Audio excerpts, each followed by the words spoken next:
नुसल्ली अला रसूलिहिल करीम अम्मा बाद फ़अऊज़ु बिल्लाहि मिनश शैतानिर रजीम बिस्मिल्लाहिर रहमानिर रहीम व नुफ़िख़ फ़िस्सूरि फ़इज़ा हुम मिनल अजदासी इला रब्बिहिम यंसिलून। सदक़ल्लाहु मौलाना अल-अलीयुल अज़ीम।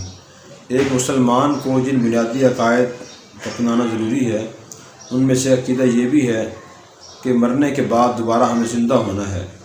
क़यामत के दिन अल्लाह तबारक व तआला दोबारा ज़िंदा फरमाएँगे, तमाम जानदारों को ज़िंदा फरमाएँगे। कुरान करीम में अल्लाह ताला ने ये बात बार बार खोल खोल के बयान फरमाई है। हर ज़माने के मुशरिकीन इसका इनकार करते थे, इतने मरने के बाद कैसे ज़िंदा होंगे।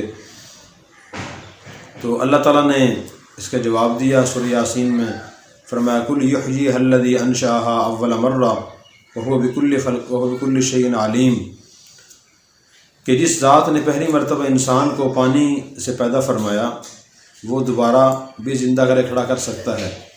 एक और आयत में फरमाया व नुफ़िख़ फ़िस्सूर, सूर में फूंका जाएगा, फ़इज़ा हुम मिनल अजदासी इला रब्बिहिम यंसिलून, लोग अपनी कब्रों से उठेंगे और चल पड़ेंगे।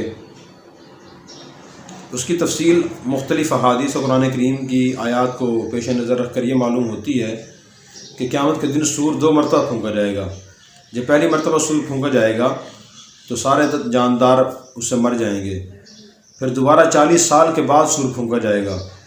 सबसे पहले हज़रत इज़राईल अलैहिस्सलाम ज़िंदा होंगे, वो उठेंगे, सूर फूंकेंगे।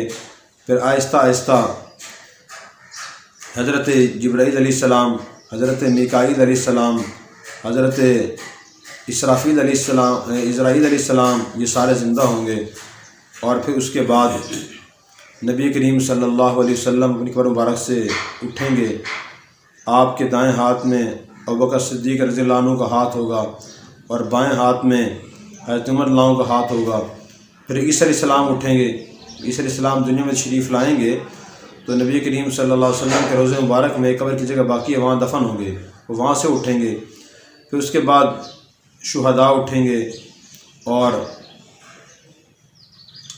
दूसरे नेक लोग सालिहीन उठेंगे और वो ये कहते हुए उठेंगे, अल्हम्दुलिल्लाहिल्लज़ी अज़हबा अन्नल हज़न इन्न रब्बना लगफ़ूरुन शकूर।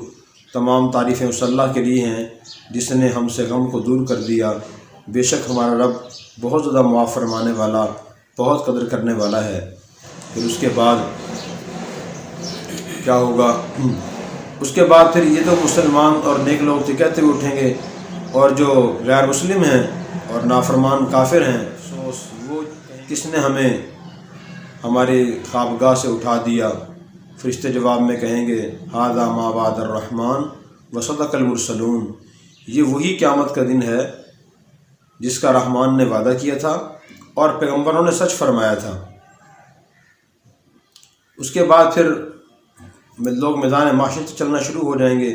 मैदान माशर मुल्क शाम की तरफ लगेगा, कुछ लोग पैदल जाएंगे, ये आम नेक लोग होंगे, और जो अल्लाह के मुकर्रब बंदे अंबिया अलैहिस्सलाम, शुहदा, उलमा होंगे, वो सवारियों पर सवार होकर जाएंगे। और जो काफिर होंगे वो अपने चेहरे के बल घिसटते हुए जाएंगे। जो नबी करीम सल्लल्लाहु अलैहि वसल्लम ने बात इरशाद फरमाई तो सहाबा कराम ने अर्ज़ किया, रसूलल्लाह, इंसान अपने चेहरे के बल कैसे चलेगा? तो आपने जवाब दिया कि जो अल्लाह दुनिया में लोगों को पाँव के बल चला रहा है, वो क़यामत के दिन को मुँह के बल भी चलाएगा। और ये हर नशे व फराज से मुँह के ज़रिए ही गुज़रेंगे। जैसे हम चलते हुए रास्ते में कोई नशे व फराज आ रहा था तो इंसान कदम बढ़ा करके छलांग लगा कर वहाँ से गुज़रता है। इसी तरह इंसान क़यामत के दिन अपने चेहरे के ज़रिए नशे व फराज से गुज़रेगा। तो लोग पसीने में डूबे हुए होंगे। हदीस में ये आता है कि जो लोग कम गुनाहगार होंगे उनका पसीना टखनों तक होगा, जो उनसे ज़रा गुनाहगार होंगे उनका पसीना उनके घुटनों तक होगा, जो उनसे ज़रा गुनाहगार होंगे उनका पसीना कंधों तक होगा, और जो ज़रा गुनाहगार होंगे उनका पसीना उनके मुंह तक होगा। आप सल्लल्लाहु अलैहि वसल्लम ने अपने दस्ते मुबारक अपने मुंह से लगाया कि उनका पसीना इस तरह मुंह के अंदर जा रहा होगा। ये कैफियत होगी। लोग मैदान माशर पहुँचेंगे, कुछ लोगों को आग ले जाएगी, आग उनके पीछे पीछे होगी, वो लोग आगे आगे होंगे। जहाँ रात आएगी ये लोग ठहर जाएंगे, और फिर उसके बाद सुबह होते ही आग चल पड़ेगी, ये लोग भी चल पड़ेंगे। گرمی بہت شدید ہوگی، لوگوں کی زبانیں گرمی کی شدت کی وجہ سے کانٹے کی طرح خشک ہو جائیں گی، باہر کی زبانیں باہر نکل جائیں گی۔ پھر جب میدان محشر میں پہنچیں گے تو وہاں سے پھر نام اعمال اڑائے جائیں گے۔ جو نیک لوگ ہیں ان کا نام اعمال ان کے دائیں ہاتھ میں آئے گا، اور جو گناہ گار ہیں ان کا نام اعمال ان کے بائیں ہاتھ میں آئے گا۔ جب نیک لوگوں کو نام اعمال ملے گا تو وہ بہت خوش ہوں گے۔ نام اعمال پڑھو، انی ظننت انی ملاق حسابیہ، مجھے یقین تھا کہ ایک دن حساب کا دن پیش آئے گا، تو میں اس کی تیاری کرتا رہا اور میں آج کامیاب ہو گیا۔ اور جو گناہ گار ہوں گے جن کو نام اعمال بائیں ہاتھ میں دیا جائے گا، قرآن کریم میں خود یہ باتیں اللہ نے بیان فرمائی ہیں۔ فَأَمَّا كِتَابُ بِيَمِينِهِ فَيَقُولُ هَاؤْمُ اقْرَءُوا كِتَابِيَه إِنِّي ظَنَنتُ أَنِّي مُلَاقٍ حِسَابِيَه فَهُوَ فِي عِيشَةٍ رَاضِيَةٍ فِي جَنَّةٍ عَالِيَةٍ قُطُوفُهَا دَانِيَةٌ كُلُوا وَاشْرَبُوا هَنِيئًا بِمَا أَسْلَفْتُمْ فِي الْأَيَّامِ الْخَالِيَةِ۔ جن کو نام دائیں ہاتھ ملے گا وہ خوش ہوں گے، لوگوں کو بلائیں گے اور ان کی زندگی ان کی مزے کے مطابق ہوگی، اور وہ ان کو پھل اور میوے دیے جائیں گے۔ وَأَمَّا أُوتِيَ الْكِتَابَ بِشِمَالِهِ فَيَقُولُ يَا لَيْتَنِي لَمْ أُوتَ كِتَابِيَهْ وَلَمْ أَدْرِ مَا حِسَابِيَهْ يَا لَيْتَهَا كَانَتِ الْقَاضِيَةَ مَا أَغْنَىٰ عَنِّي مَالِيَهْ هَلَكَ عَنِّي سُلْطَانِيَهْ۔ ان کی باتیں یہ ہوں گی جس کو بائیں ہاتھ میں نامہ ملے گا کہ کاش کہ مجھے معلوم ہی نہ ہوتا حساب کیا ہے، اور میری تو حکومت بھی ختم ہو گئی، میری دولت ہی میرے کام نہ آئی، وہ اس طرح کی باتیں کہے گا۔ پھر اس کے بعد اللہ تبارک و تعالیٰ اعمال کا وزن فرمائیں گے۔ قرآن کریم میں اللہ نے فرمایا والوزن یومئذ الحق، اعمال کا وزن برحق ہے۔ جن لوگوں کے نیکی نام اعمال اور کا ترازو بھاری ہوگا تو وہ جنت کے مستحق قرار دیے جائیں گے، اور جن کے برائیوں کے ترازو اور گناہوں کے ترازو بھاری ہوگا تو وہ جہنم کے مستحق قرار پائیں گے۔ اور جن لوگوں کے نام اعمال برابر ہوں گے، یعنی نیکیاں برابر ہوں گی، گناہ برابر ہوں گے، دونوں ترازو کے پلے برابر ہوں گے، ان کو جنت اور جہنم کے درمیان ایک دیوار ہوگی اعراف، وہاں کھڑا کیا جائے گا۔ اور پھر کچھ عرصہ سزا پانے کے بعد یہ مسلمان لوگ جنت میں چلے جائیں گے۔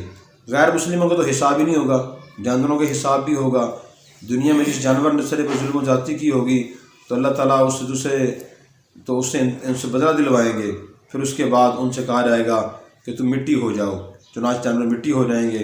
اس وقت کافر بھی تمنا کرے کاش میں بھی جانور ہوتا اور مٹی ہو جاتا، مجھ سے حساب نہ ہوتا، لیکن وہاں حساب لازمی ہوگا۔ پھر اس کے بعد ان کو پل صراط سے گزارا جائے گا۔ پل صراط جنت تک پہنچنے کے لیے جہنم کے اوپر ایک پل رکھا جائے گا جو بال سے زیادہ باریک اور تلوار کی دھار سے زیادہ تیز ہوگا۔ قرآن کریم میں سورہ مریم میں اللہ نے فرمایا وَإِن مِّنكُمْ إِلَّا وَارِدُهَا، کہ ہر شخص کو اس سے گزرنا ہوگا۔ جو مقربین ہیں، اللہ کے بہت قریبی لوگ، وہ تو بجلی کی طرح گزر جائیں گے، اور بعض لوگ گھوڑ سوار کی طرح گزریں گے، اور بعض لوگ دوڑتے ہوئے گزریں گے، بعض آہستہ آہستہ جائیں گے، بعض گھسٹتے ہوئے گزریں گے، اور بعض لوگ کٹے گر جائیں گے۔ تو یہ رفتار جو ہے وہ ایمان کے مطابق ہوگی۔ جس کے پاس ایمان اور نیک اعمال زیادہ ہوں گے تو وہ تیزی سے گزرے گا، اور جس کے پاس ایمان اور نیک عمل کم ہوں گے وہ آہستہ رفتار سے گزرے گا، اور کچھ لوگ ایسے ہوں گے جو درمیانے پہنچ کے کٹے گر جائیں گے۔ یہ وہ لوگ ہوں گے جن کے اعمال اور ایمان بہت کم ہوگا۔ اللہ تعالیٰ معاف فرمائے۔ یہ سارے حالات و واقعات برحق ہیں، قرآن کریم اور حدیث میں بیان کیے گئے ہیں۔